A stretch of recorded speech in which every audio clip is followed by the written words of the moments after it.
Các bạn ơi!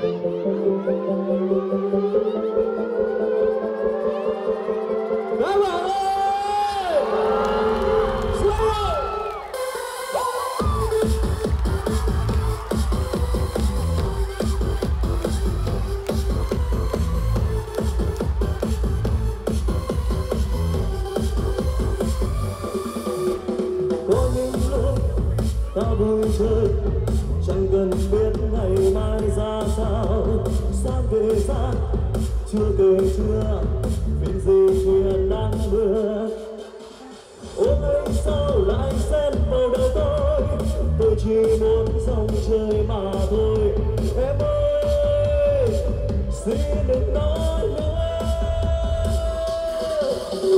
đến lúc cha không say mê thì chuyện gì cũng chê. Nói thì nói nhưng đừng tan việc gì chuyện thế gian.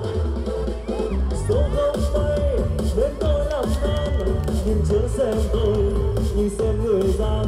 Em ơi xin đừng nói nhiều,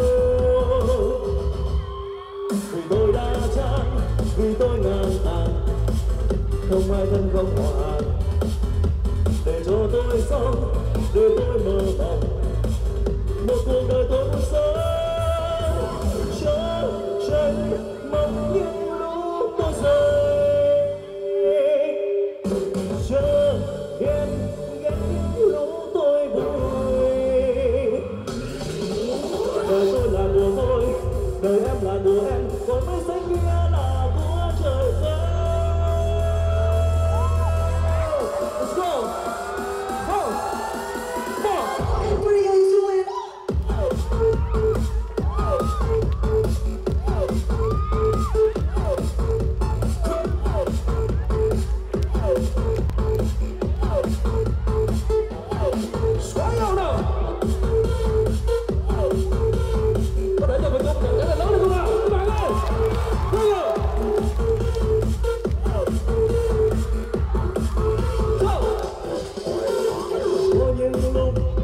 Ta vui chơi chẳng cần biết ngày mai ra sao, sáng kể sáng chưa kể chưa vì gì chuyện nắng mưa.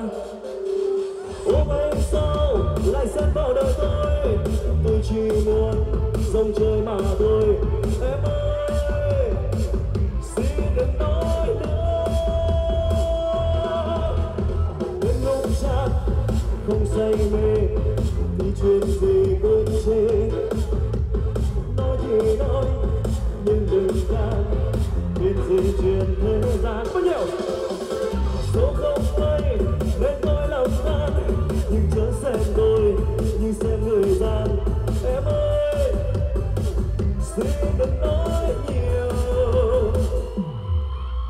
vì tôi đã chán, vì tôi ngang tàn, không ai thân không họ hàng. Xin bao nhiêu để cho tôi sống, để tôi mơ mộng một cuộc đời tôi muốn sống. Chớ tránh mong những lúc tôi say, chớ ghen ghét những lúc tôi vui. Đời tôi là của tôi, đời em là của em, có mây xanh kia là của trời cao. Xin lỗi cứ vậy nào các bạn ơi, các bạn ơi xuống. Hey hey hey hey xuống.